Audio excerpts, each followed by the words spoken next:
Hey, it's Monday the 14th of November, and the big news of the day is I handed my notice in at work. Got my surgery next week, so I was going to be off anyway. So technically I only had about 4 weeks, I think, left of my contract, because it would have finished just before Christmas. But I've got another role, which is a lot longer role, so I've decided to take it. It's really hard giving your notice in, even if work is tough, which honestly, this contract has been really, really tough at times. I've met so many good people, and life is about people, isn't it? It's just, it's going to be hard. I'm going to miss this bunch, but, there isn't a long-term opportunity here for me. Oh, unless I want to take half the salary, which, for the record, I don't. Half the salary will not keep me in facelifts.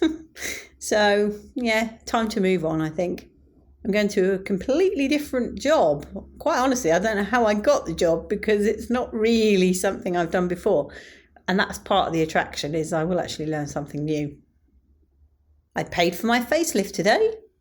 So that is also incentive to keep working for a little bit longer before I take a year off and do some comedy, because that is the long-term plan. I'm sort of thinking of doing that from January, but it makes no sense while I'm waiting for this knee operation, because I've got the money to take a year off already. But what's the point if I then end up having 2 months where I can't actually do anything? At least while I'm working, even having a knee off, I can work from home. So long-term plan is to do some comedy. I've got to scratch that itch. Quite a few comedians, Jimmy Carr, who's the other one? Russell Howard, took a year out to see where they got. And, well, we know where they got, don't we? So I'm not saying I'll have huge success like they will. But what I have found is I kind of win competitions, or I place in competitions. Max Turner at the beginning of the year being case in point, when I'm not working.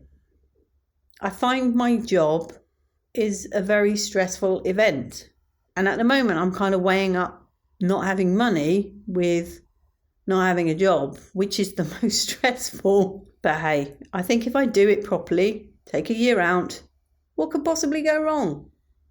Anyway, before I sign off, I just want to point out that I was right. Matt Hancock has no fear of snakes. Utter rubbish. And it's paid off, because he has been voted for the task, which will give him huge kudos, because it always does, the one that does it. But last night he was in a miniature house and a snake struck at him twice.